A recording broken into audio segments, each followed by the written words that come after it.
¿Quién eres tú, Jesús? Es la pregunta a la que responden los evangelios. No se puede responder, Señor, si no te contemplamos, si no te acompañamos, si no te conocemos en profundidad.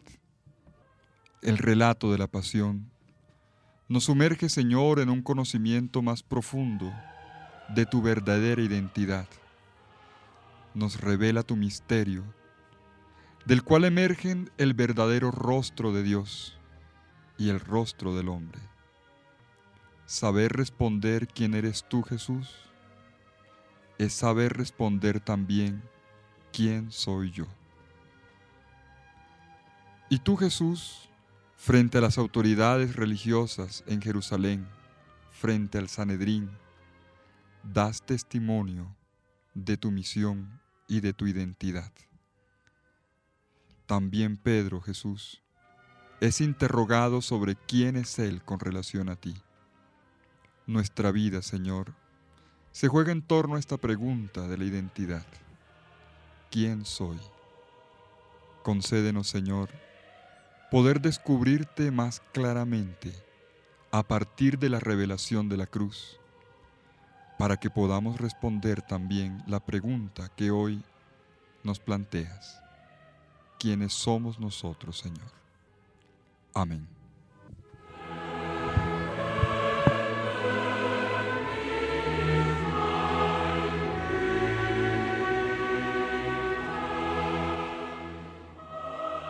Le damos la bienvenida a todos los estudiantes de este curso bíblico especial que ha programado el Instituto Bíblico Pastoral Latinoamericano de la Corporación Universitaria Minuto de Dios. El curso Rompiendo el Frasco de Alabastro, una lectura exegética y espiritual del relato de la Pasión en el Evangelio según San Marcos.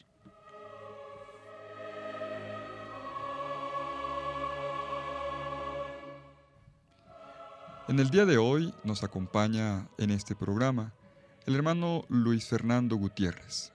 Él nos ayudará en la narración de este programa, ya que quien nos ha acompañado en estos días, José Castañeda, se encuentra en misiones. Y retomemos ahora nuestra lección. Ayer estudiábamos el relato del juicio de Jesús por parte del Sanedrín. Toda esta parte del Evangelio está comprendida en el capítulo 14 entre los versículos 53 y 72 de Marcos. Hemos distinguido tres partes. La primera, el seguimiento un poco lejano de Pedro, en los versículos 53 y 54, una escena brevísima pero muy significativa, y entramos luego en el estudio de los versículos 55 a 65, que es el interrogatorio que a Jesús se le hace por parte del sumo sacerdote en el Sanedrín. Estudiando esta escena, recordarán ustedes que nos detuvimos de manera especial en el versículo 58, donde Jesús es acusado de haber dicho que destruiría el templo hecho por mano de hombres y en 3 días lo reedificaría por otro no hecho por mano de hombres. Vamos ahora a detenernos en los versículos 60 a 62, donde Jesús ahora es interrogado acerca de su identidad delante del Sanedrín.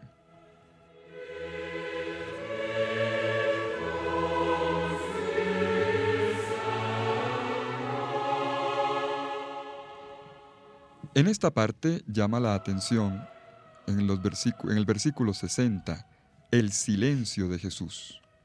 Dice así: Entonces se levantó el sumo sacerdote y poniéndose en medio preguntó a Jesús: ¿No respondes nada? ¿Qué es lo que éstos atestiguan contra ti? Y en la primera parte del versículo 61 se añade: pero él seguía callado y no respondía nada.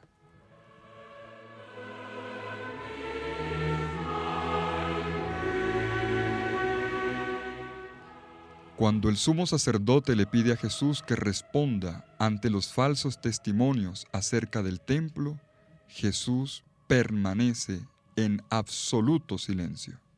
Aquel silencio elocuente puede tener la finalidad de evocar la memoria del siervo de Yahvé, quien permanecía en silencio mientras soportaba la iniquidad de la comunidad. Fue maltratado y él se dejó humillar y no abrió su boca, como un cordero que es conducido al matadero y como oveja que se queda muda frente a los que la trasquilan. Así tampoco él abrió su boca. Así dice Isaías en el capítulo 53, versículo 7, cuarto cántico del siervo sufriente.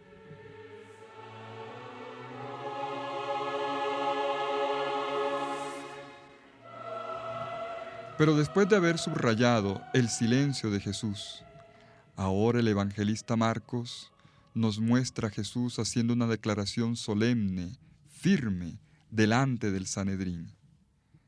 Las únicas veces que Jesús habla en el relato de la pasión según San Marcos, donde se subraya primero que todo el silencio, parecido al del siervo sufriente de Yahvé, las únicas veces que habla, es para confesar su identidad. Dice el texto: el sumo sacerdote le preguntó de nuevo: ¿eres tú el Cristo, el Hijo del Bendito? Y dijo Jesús: sí, yo soy. Y veréis al Hijo del Hombre sentado a la diestra del poder y venir entre las nubes del cielo.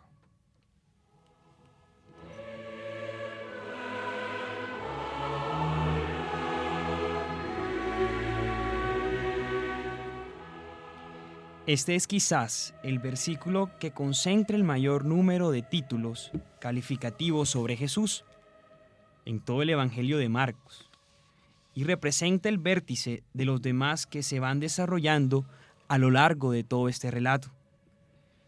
En el escenario de la pasión, Jesús acepta como nunca antes la triple confesión de su identidad. Él es el Cristo, el Hijo de Dios y el Hijo del Hombre.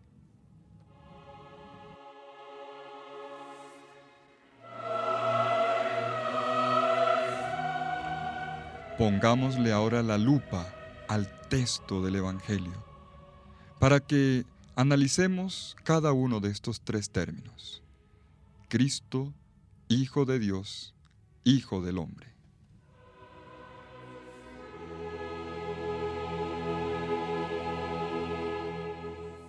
Veamos primero el título Cristo. Puede ser útil observar cómo Marcos nos prepara para este momento. A lo largo de todo el Evangelio se viene afirmando que Jesús es el Mesías davídico, el personaje real, que debe venir como el enviado de Dios para la salvación en el tiempo final. Esta definición aparece desde el primer versículo del Evangelio. Comienzo del Evangelio de Jesús, el Cristo, el Hijo de Dios. También es Cesarea de Filipo. Precisamente en todo el centro del Evangelio, Pedro proclamó delante de toda la comunidad: tú eres el Cristo. Luego, en el capítulo 9, versículo 21, Jesús se refiere a los discípulos como aquellos que llevan el nombre de Cristo. En el capítulo 13, versículo 21 al 22, en el discurso final, se dice que falsos cristianos afirman que ellos son Jesús, el Hijo del Hombre triunfante. En la cruz, Jesús va a ser ultrajado en estos términos: el Cristo, el Rey de Israel, descienda ahora de la cruz para que veamos y creamos.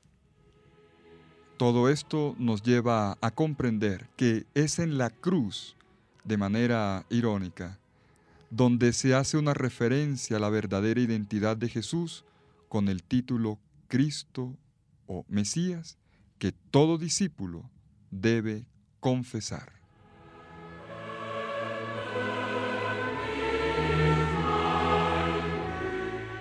Veamos ahora el título Hijo de Dios. También es un título calificativo de Jesús en el Evangelio de Marcos, que encontramos anunciado desde el primer versículo, y que en otros términos afirma el carácter mesiánico de Jesús. Jesús tiene una relación estrecha con Dios, y esto está en coherencia con su misión de proclamar el reino de Dios. Por eso, en el bautismo, fue proclamado como Hijo de Dios por parte del mismo Dios. Lo mismo sucede en la transfiguración. Este es mi Hijo amado. A lo largo del ministerio de Jesús, vemos cómo en boca de los endemoniados y de los enfermos reaparece este título de Jesús. Es una escena que tiene un carácter dramáticamente revelador, la del centurión al pie de la cruz. Vemos cómo éste ve la manera como murió Jesús. Grita que verdaderamente este hombre era Hijo de Dios.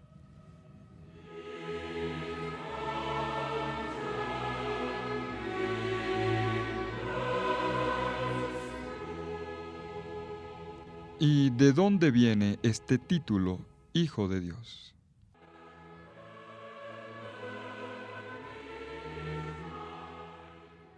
En el judaísmo, el título Hijo de Dios se le daba al rey. En la ceremonia de posesión de un rey, se afirmaba que había sido engendrado por Dios.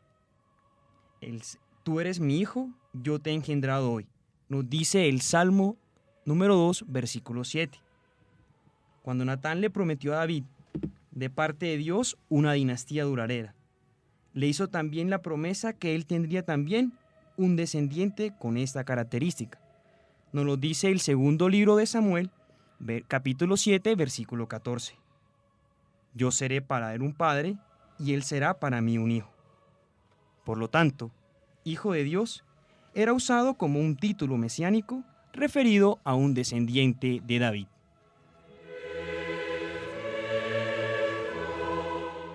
Pero esperemos un poco antes de sacar las conclusiones. Notemos que a pesar de todo este trasfondo mesiánico hebreo, en el Evangelio de Marcos, como sucede también en todo el resto del Nuevo Testamento, el calificativo Hijo de Dios tiene nuevos matices cuando se trata de la persona de Jesús. La extraordinaria relación de filiación de Jesús con Dios y su exaltación en la resurrección le añaden a este título un sentido de autoridad y de comunión con Dios que solo son propias de la persona de Jesús.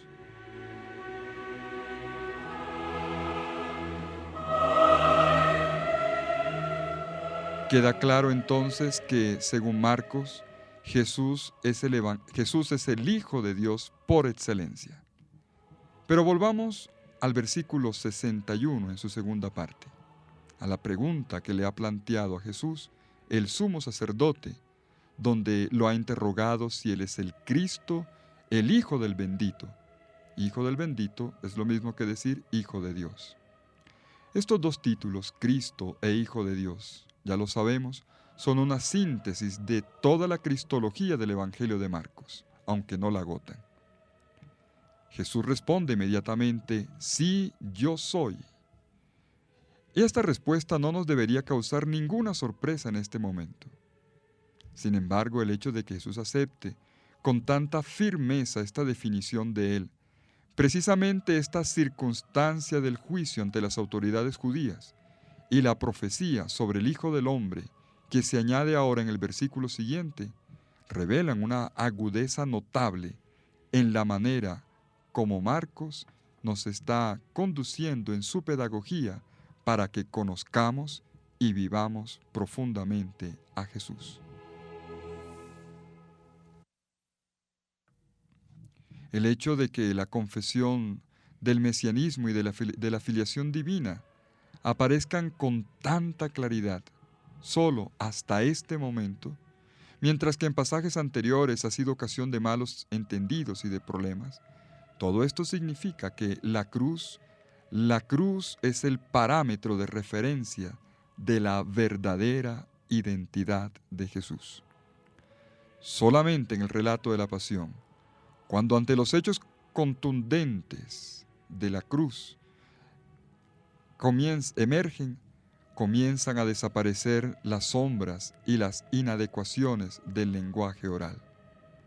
Ante los hechos de la cruz, desaparecen las ambigüedades.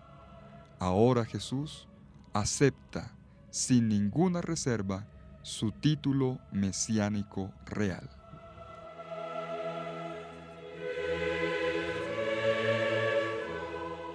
Aproximémonos ahora al título que aparece en el versículo 62.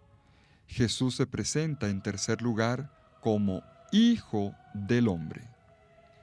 Jesús pronuncia una profecía sobre el Hijo del Hombre, que completa los dos títulos anteriores. Se trata de un título de glorificación que se refiere a Jesús resucitado, exaltado por Dios, y que vendrá triunfante al final del mundo para reunir a sus elegidos. Si observamos bien el Evangelio, podremos notar que en sus gestos de perdón y en su interpretación de la ley sobre el sábado, el Jesús terreno mostraba ya la potencia majestuosa del Hijo del Hombre que debía venir. Pero a pesar de que se trata de un título de gloria, en el Evangelio Jesús se revela como Hijo del Hombre precisamente en su muerte, en el dar su vida por la salvación de muchos, como dice muy claramente el capítulo 10, versículo 45. El Hijo del Hombre no ha venido a ser servido, sino a servir y a dar su vida en rescate por muchos. El mensaje entonces es este: allí, en la cruz, donde el mundo solo ve debilidad, ahí está presente el poder transformador de Dios.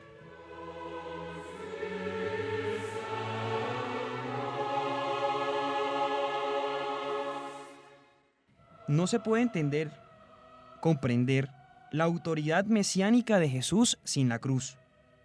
Por eso, el título Hijo del Hombre sirve de correctivo o de complemento a los otros dos títulos de Cristo y de Hijo de Dios. Marcos nos muestra cuál es el significado pleno de estos dos títulos gloriosos del Maestro. El poder de Jesús solo se comprende plenamente en la cruz.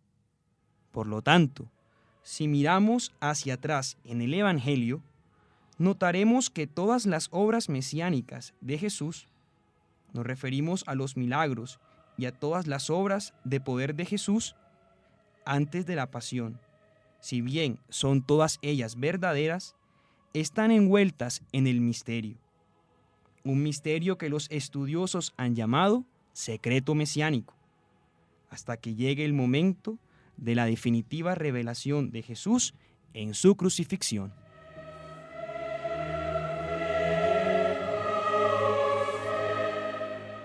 Pero el título del Hijo del Hombre no solamente supone todo el proceso anterior del Evangelio, envuelto él en el secreto mesiánico que acabamos de decir.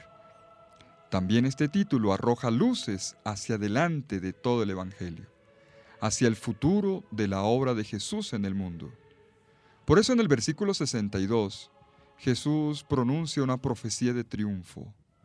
Dice él: veréis al Hijo del Hombre sentado a la diestra del poder y venir entre las nubes del cielo. De esta manera Jesús le está anunciando en su propia cara a los mismos que lo quieren destruir su triunfo en la resurrección.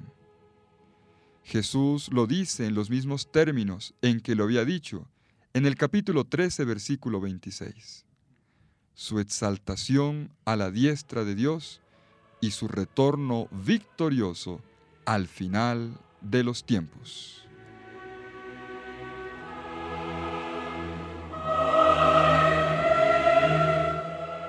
Detrás de estas palabras de Jesús notamos una referencia a dos citas bíblicas.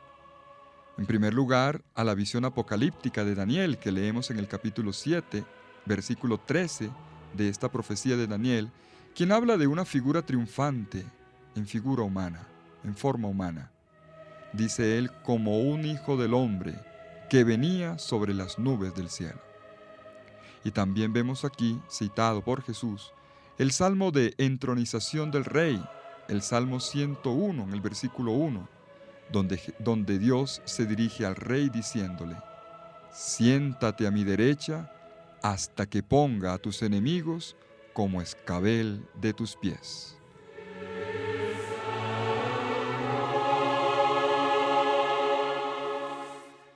¿Y a qué nos saben todas estas palabras de Jesús del versículo 62?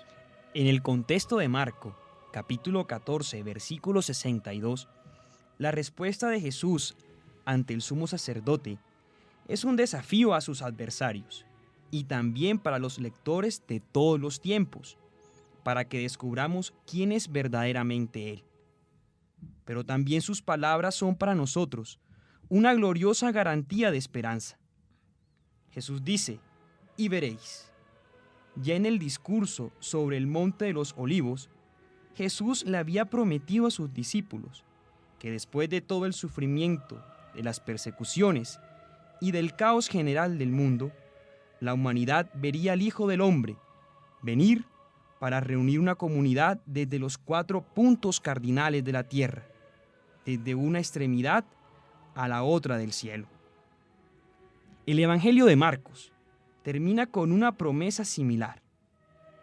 A las mujeres que llegan al sepulcro vacío, el mensajero divino las envía donde los discípulos, destruidos y dispersos, con un mensaje de esperanza. Nos lo dice en el capítulo 16, versículo 7. Él irá delante de vosotros a Galilea. Allí le veréis, como dijo.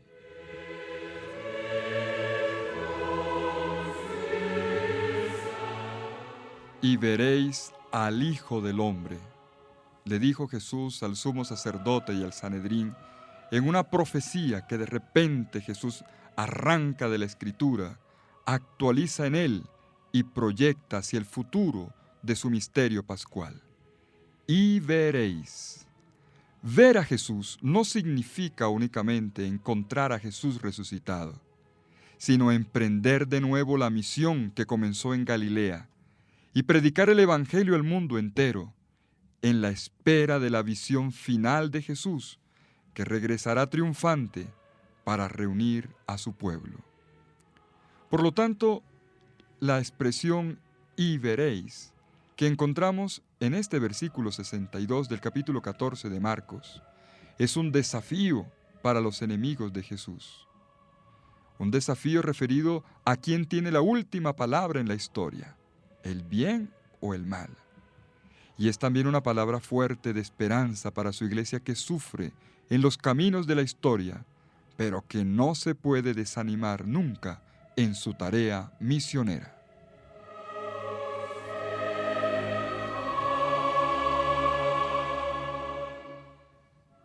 Terminemos nuestro análisis de este versículo 62, subrayando esta expresión de Jesús, yo soy.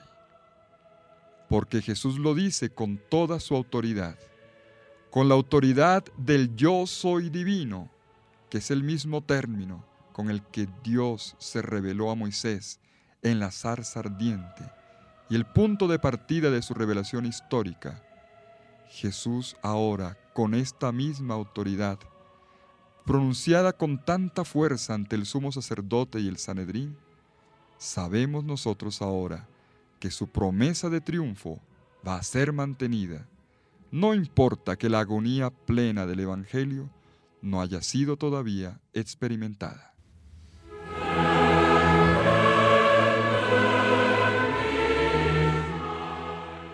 En la escena del juicio de Jesús por parte del sumo sacerdote y el Sanedrín, hemos visto cómo Jesús fue, en primer lugar, confrontado con falsos testigos.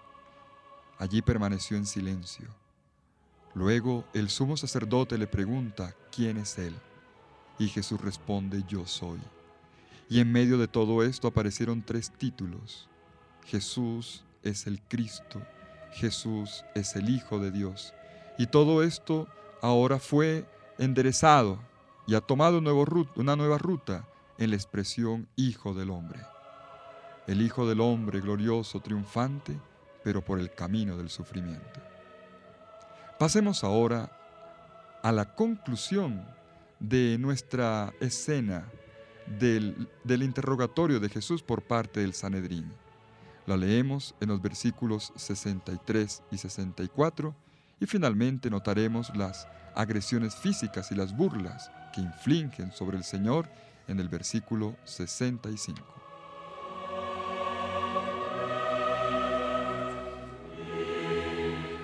Veamos primero los versículos 63 a 64.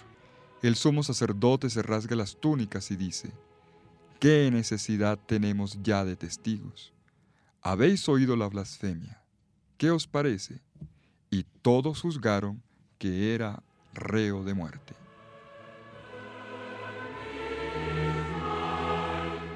Con un gesto teatral, el sumo sacerdote rechaza las palabras con las que Jesús aceptó que era el Mesías. El sumo sacerdote se rasga las vestiduras y le aplica a las palabras de Jesús la etiqueta de blasfemia. Rasgarse las vestiduras era en el mundo judío la manera habitual de reaccionar frente a una blasfemia. En el libro segundo de los Reyes, capítulo 18, versículo 37 y siguientes, nos dice: cuando el rey Ezequías y sus ministros escuchaban la blasfemia del funcionario asirio sobre el poder de Dios de Israel, todos enseguida se rasgan las vestiduras en señal de luto.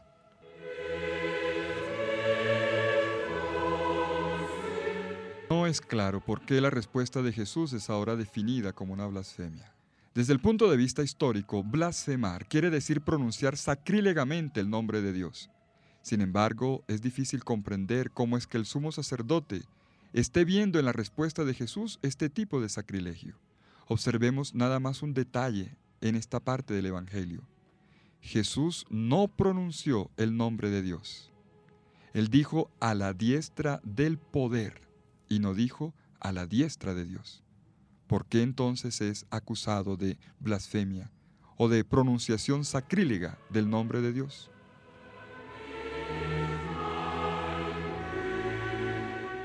Sea como sea, aunque la reacción parezca desproporcionada, el hecho es que, de parte de las autoridades religiosas, la reivindicación que Jesús hizo de su autoridad mesiánica y de su triunfo final fue radicalmente rechazada de la forma más enérgica posible. Y es a partir de este momento que se acelera la escena. Puesto que Jesús lo ha dicho por sí mismo, el sumo sacerdote declara solemnemente que ya no hay necesidad de más testigos. Para emitir el veredicto, son suficientes las palabras de Jesús. Por eso, ante la pregunta, ¿qué les parece?, el Sanedrín entero responde unánimemente y sin dar ningún espacio a la duda, que Jesús es reo de muerte. Así, la ironía continúa corriendo por detrás de las palabras en la profundidad del relato de la pasión. Mientras que para los miembros del Sanedrín, la muerte de Jesús es un cerrarle la boca a sus pretensiones mesiánicas, nosotros los lectores vamos captando desde el hoy de nuestra experiencia del resucitado que es precisamente a través del castigo que le aplican y la muerte a la cual lo arrastran, precisamente allí donde el poder mesiánico de Jesús alcanzará su plenitud. La escena del juicio por parte del Sanedrín culmina con un breve epílogo que leemos en el versículo 65. Algunos se pusieron a escupirle, le cubrían la cara y le daban bofetadas, mientras le decían: adivina, y los criados le recibieron a golpes.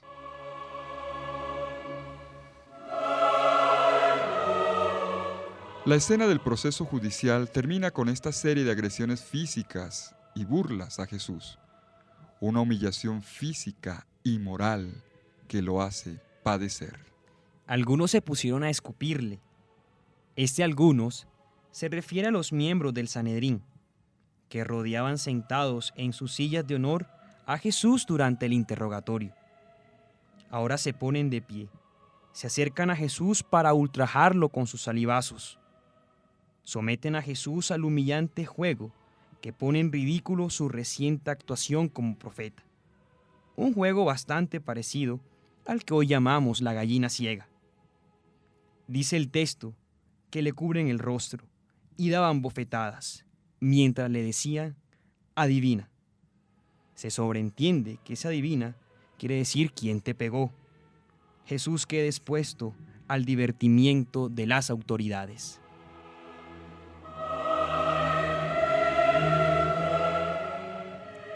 Jesús efectivamente queda expuesto al divertimiento de las autoridades y su dignidad, su gloriosa dignidad por él mismo proclamada, queda puesta en ridículo.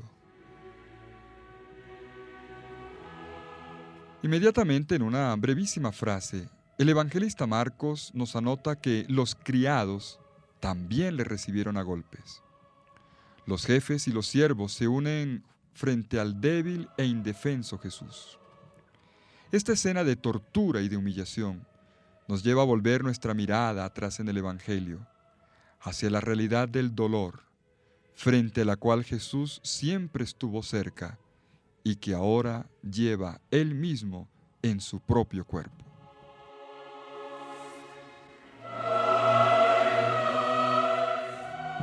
Pero no se trata únicamente de retratar la realidad del dolor. El Evangelio tiene la mirada puesta más allá. Al mismo tiempo que expone la realidad del sufrimiento, Marcos no pierde de vista la identidad de Jesús. ¿Quién es este que ahora está sufriendo? Y reafirma la convicción evangélica de la eficacia final del dolor. Por este camino, Jesús está salvando al mundo como Mesías e Hijo de Dios. No es sino que observemos cómo en la descripción de las torturas que atormentan a Jesús hay un fuerte eco de los rasgos del retrato que Isaías hace del siervo sufriente que expía los pecados de Israel. Remitámonos un momento a este tercer cántico del siervo de Yahvé, en Isaías capítulo 50, versículo 6. Ofrecí mis espaldas a los que me golpeaban, mis mejillas a los que me arrancaban la barba, y escondí mi rostro ante los insultos y salivazos.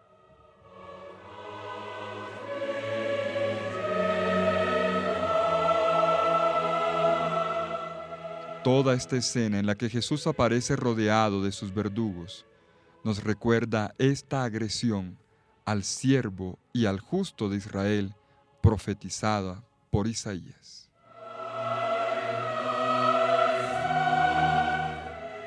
La última palabra que se escucha en esta parte del relato, el grito adivina en el versículo 65, es el comentario irónico que concluye todo.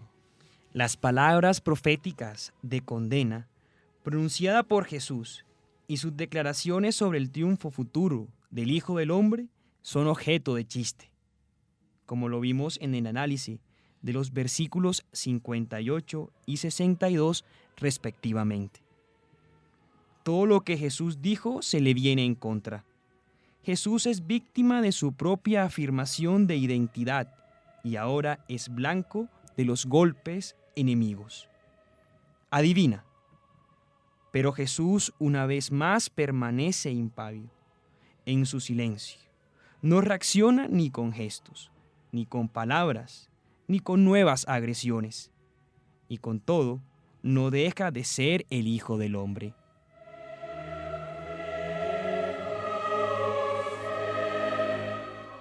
Una vez más, Jesús permanece impávido en su silencio. De esta manera, el Evangelio nos recuerda, nos subraya que Jesús ejerce su poder no siguiendo los modelos de autoridad que tiene el mundo, sino que se trata de un nuevo camino realizado por la vía de la cruz.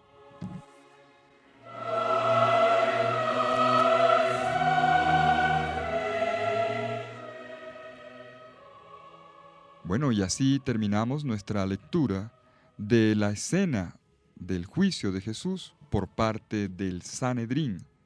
Hemos analizado ya los versículos 55 a 65 del capítulo 14 del Evangelio según San Marcos.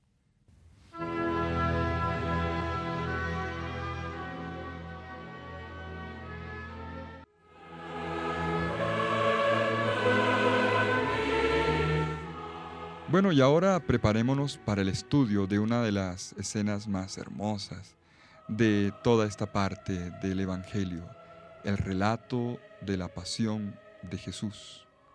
Llegamos a las negaciones de Pedro, que leemos en el capítulo 14, versículos 66 a 72. Tomemos el texto y leámoslo primero.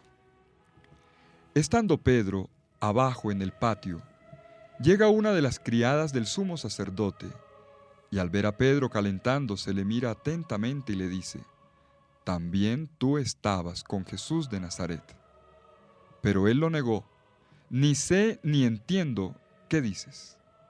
Y salió afuera al portal, y cantó un gallo. Le vio la criada y otra vez se puso a decir a los que estaban allí: «Este es uno de ellos». Pero él lo negaba de nuevo. Poco después, los que estaban allí volvieron a decir a Pedro: «Ciertamente eres de ellos, pues además eres Galileo». Pero él se puso a echar imprecaciones y a jurar: «Yo no conozco a ese hombre de quien habláis». Inmediatamente cantó un gallo por segunda vez. Y Pedro recordó lo que le había dicho Jesús: «Antes que el gallo cante 2 veces, me habrás negado 3». Y rompió a llorar.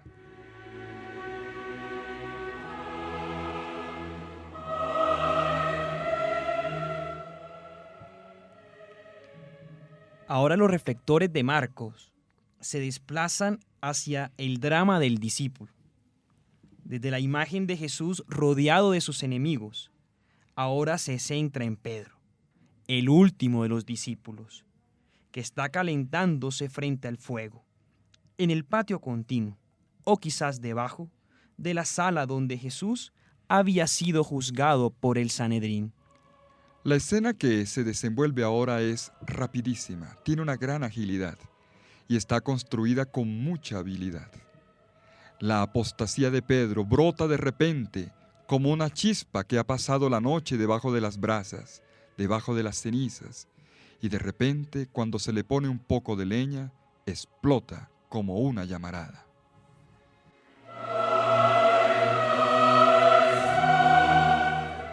Veamos primero la dinámica del texto.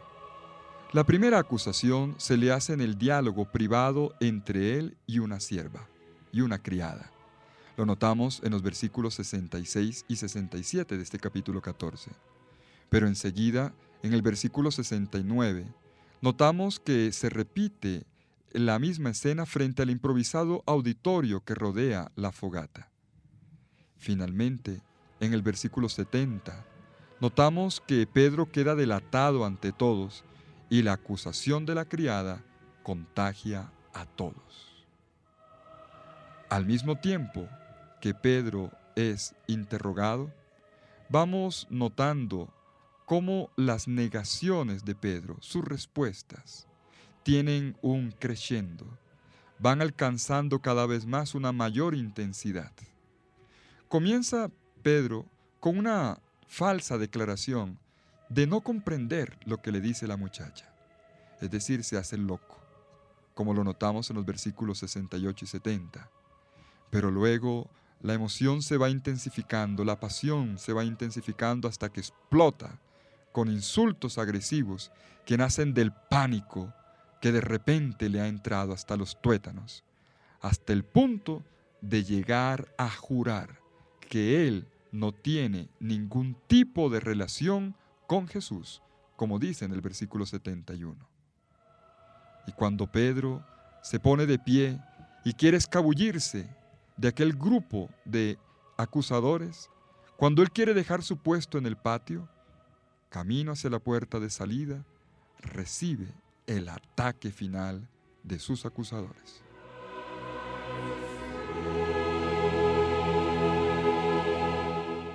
En toda esta escena están presentes las palabras proféticas de Jesús al final de la última escena.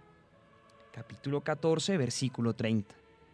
Yo te aseguro, hoy, esta misma noche, antes que el gallo cante 2 veces, tú me habrás negado 3.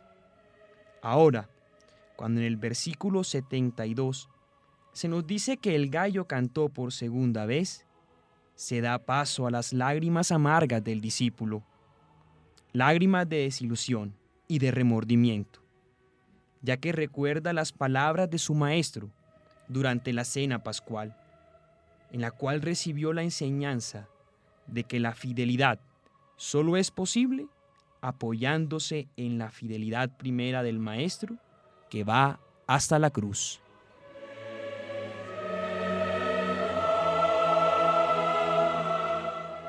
Es muy probable que las negaciones de Pedro sean una realidad histórica.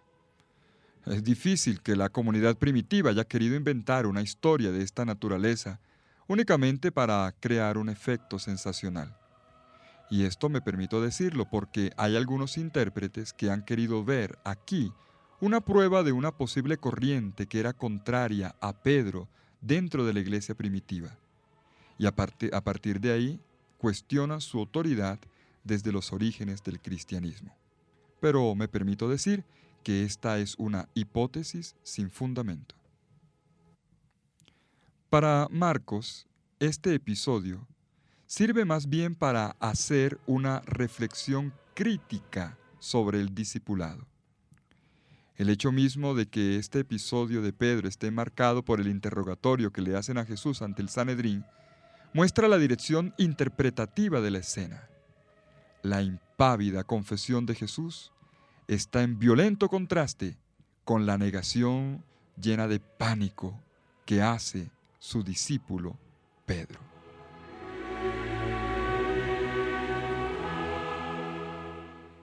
También el diálogo nos revela el interés profundo del evangelista hacia la condición propia del discípulo. Por una parte, las acusaciones contra Pedro subrayan irónicamente sus vínculos con Jesús. La primera vez se le dice, versículo 67, también tú estabas con Jesús de Nazaret. La segunda, versículo 69, este es uno de ellos. Y la tercera, versículo 70, ciertamente eres de ellos, pues además eres Galileo.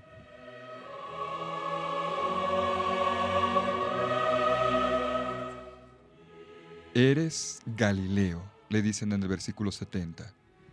La acusación de ser un Galileo se refiere en primer lugar al dialecto de la región, que ciertamente Pedro hablaba. Pero cuando uno viene estudiando juiciosamente el Evangelio de Marcos, inmediatamente se da cuenta de que aquí inevitablemente hay un significado más profundo. Galilea había sido el lugar donde Jesús había desarrollado su ministerio de proclamación del reino de Dios, como lo notamos desde el comienzo del Evangelio, la proclamación del querigma, capítulo 1, versículos 14 y 15. E inmediatamente vimos que ahí, en ese espacio de Galilea, Pedro había recibido el don de la vocación para seguir a Jesús. Y ya al final del Evangelio, entre el capítulo 14, versículo 28, y el capítulo 16, versículo 7, vimos cómo se abrió, ya lo habíamos comentado antes, un gran arco que hablaba de Galilea. Jesús le prometió a sus discípulos que sería allí, en Galilea, donde se proclamó el querigma y donde los discípulos recibieron su vocación, donde lo encontrarían después de la resurrección para llevar adelante la misión por él encomendada.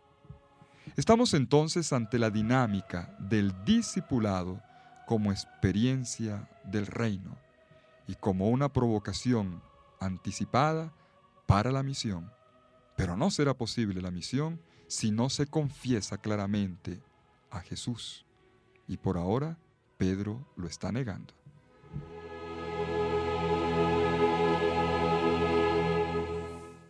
Además de las palabras con las cuales se expresan, las negaciones de Pedro nos colocan ante el horizonte vocacional propio de este evangelio. En el versículo 68, Pedro declara firmemente que no sabe ni entiende qué es lo que le está diciendo la muchacha. Y luego, en el versículo 71, en la última negación, hace un juramento. No conozco a ese hombre de quien me habláis. Atención, los términos saber y comprender son muy importantes en el vocabulario teológico de Marcos. Ellos están relacionados con la experiencia de la fe en Jesús. Si volvemos la mirada un poco atrás, al capítulo 4 de este Evangelio de Marcos, notaremos que las parábolas que se presentan como un discurso velado que inserta en el misterio del reino, siempre dejan perplejos a aquellos que rechazan a Jesús. De manera que, como nos dice el capítulo 4, versículo 12, por mucho que miren, no vean, por mucho que oigan, no entiendan, no sea que se conviertan y se les perdone.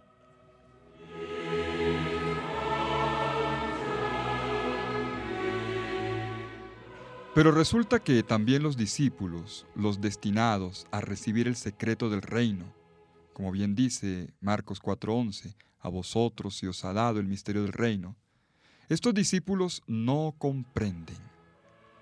La frase no comprenden, en griego oídate, que se traduce por conocer o comprender, es la misma que reaparece aquí en el Evangelio de las negaciones de Pedro, especialmente en el versículo 71. Cuando Pedro dice, no conozco a ese hombre, en realidad está diciendo, no entiendo a Jesús.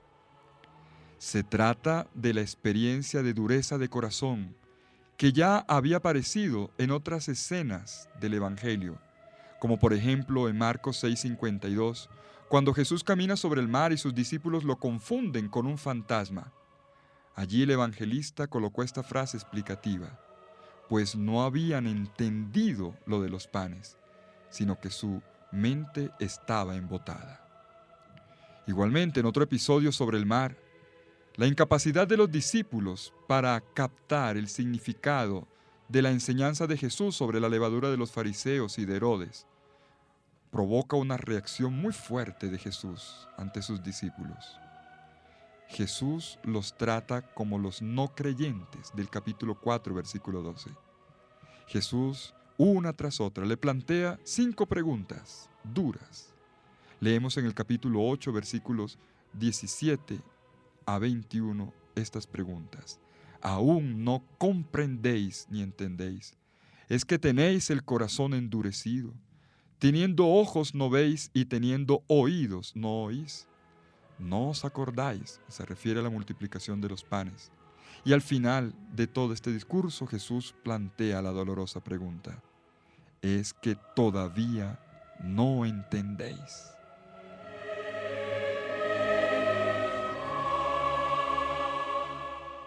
¿Y qué es lo que no entienden los discípulos? Pues la cruz.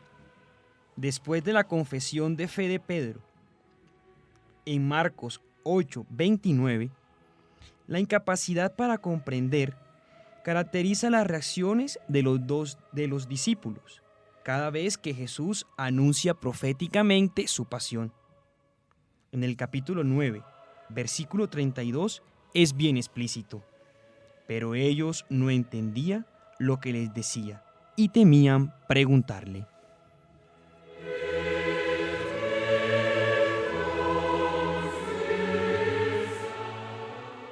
Si esto nos ha quedado claro en la explicación, no nos debe sorprender entonces que la negación de Pedro se exprese aquí en términos de incomprensión de Jesús. Como le sucede a los falsos testigos que vimos en la escena anterior, Pedro afirma una verdad llena de ironía. Él dice en el versículo 71, no conozco a ese hombre de quien habláis. ¿Y saben qué? Pedro tenía razón. No había conseguido comprender hasta ahora a su maestro.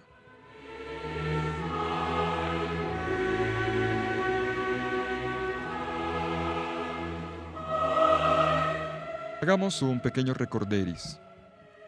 Después del primer anuncio de la pasión, Pedro hizo un atrevido intento para reprender al maestro, para que no tomara la cruz. Allí en 8:32, por cierto, la palabra griega epitimán se usa como una forma de callarle la boca al maestro con violencia. Eso fue lo que Pedro quiso hacer. Cuando Jesús habló de cruz, él quiso taparle la boca a Jesús. No hable de eso, chito. Y recordando también que inmediatamente después de la última cena, Pedro y sus compañeros juraron con una gran arrogancia que serían leales a su maestro hasta la muerte. Lo que uno ahora, en este momento de las negaciones, puede concluir es que el primero de los discípulos, el primero de los llamados, aquel que confesó la fe, aquel que debe liderar la comunidad después de la Pascua, efectivamente hasta este momento no ha entendido a Jesús como Hijo del Hombre destinado a la cruz.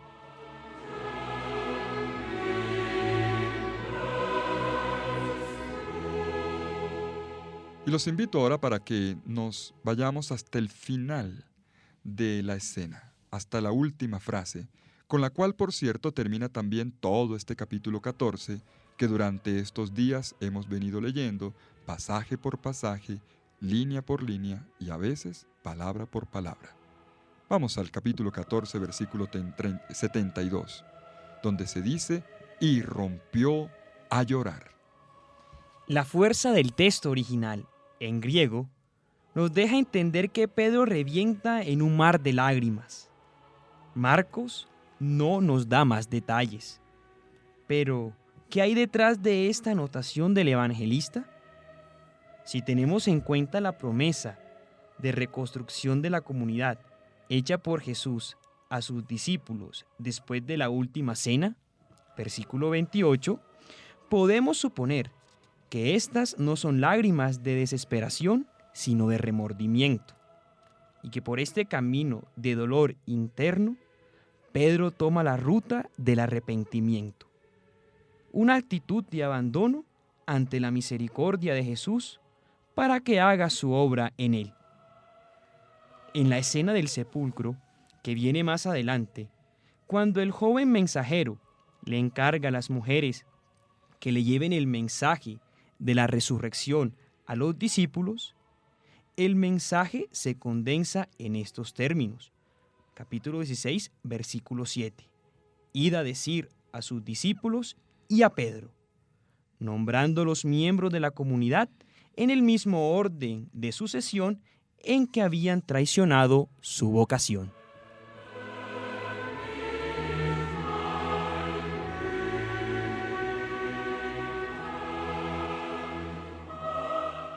La promesa de la reconciliación y de la renovación final de la comunidad puede ofrecernos una clave importante para que captemos otra de las funciones que tienen las diferentes escenas de fracaso final en el Evangelio.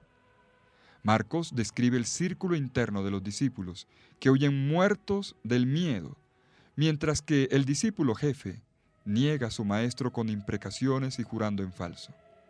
Sin embargo, ante un fracaso así de escandaloso del camino vocacional, estos discípulos débiles son perdonados por Jesús.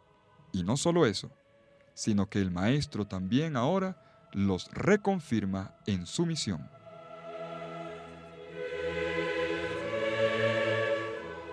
Uno puede imaginarse el impacto que debió haber tenido este relato en la comunidad marcana, en la cual seguramente había muchas deserciones y apostasías de los más débiles en la fe, por causa de las persecuciones en tiempos de Nerón, en los años 60 después de Cristo, en Roma.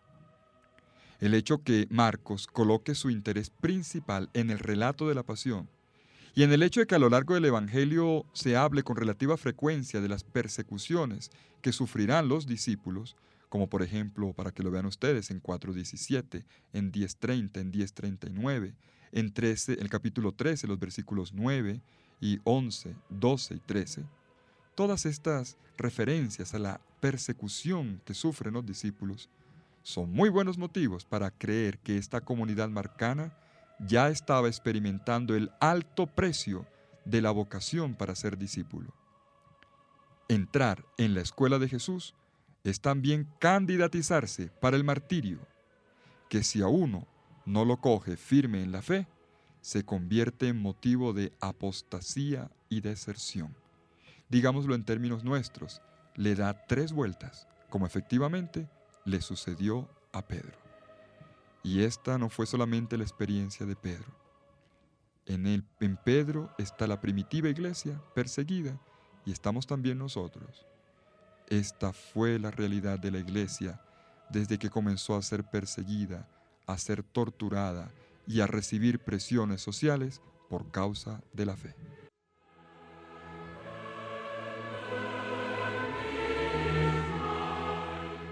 Si la iglesia de Marcos tuvo la experiencia del fracaso de la fe de muchos de sus miembros, que finalmente se fueron de la iglesia y quedaron de pelea con Jesús, imagínense ustedes cuánto empeoró la situación, cuando una vez que pasaron las primeras persecuciones, muchos de los que inicialmente se habían ido de la comunidad comenzaron a regresar avergonzados.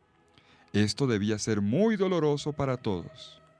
Si la comunidad vio con malos ojos la deserción, muy probablemente las divisiones internas se aumentaron después de la persecución misma. Miren, el Evangelio de Marcos estaba dirigido a esta realidad de la comunidad. Algunos miembros de la comunidad proponían que se les negara el perdón a los discípulos que habían desertado, negándoles así una nueva oportunidad. Otros proponían que al menos se les pusiera en un periodo de prueba bien exigente, como una cuarentena. Pero el punto de vista del Evangelio de Marcos es bien diferente. Marcos es un pedagogo de la fe que quiere ayudar a su comunidad a explorar las causas de la deserción y hacer una sanación profunda de la infidelidad. Y sobre todo, una vez que se contaba el relato de la pasión en la comunidad, miren, ¿creen ustedes que los lectores, que los oyentes le iban a negar el perdón a aquellos que se habían ido, como Pedro? Créame que no. Así como el ejemplo de valentía y de fidelidad que nos dio desde el primer momento en el relato de la pasión. ¿Se acuerdan de aquella mujer que quebró el frasco de alabastro como un gesto de entrega total e irreversible a Jesús? Así también la fuga de los discípulos y finalmente las negaciones del discípulo modelo, del discípulo estrella, que representan la otra cara de la moneda, se convirtieron paradójicamente en evangelio, es decir, en buena noticia del perdón para una comunidad que tenía más hombres débiles que verdaderos héroes de la fe. Por eso, donde quiera que se proclame el evangelio, se proclamarán también las negaciones de Pedro.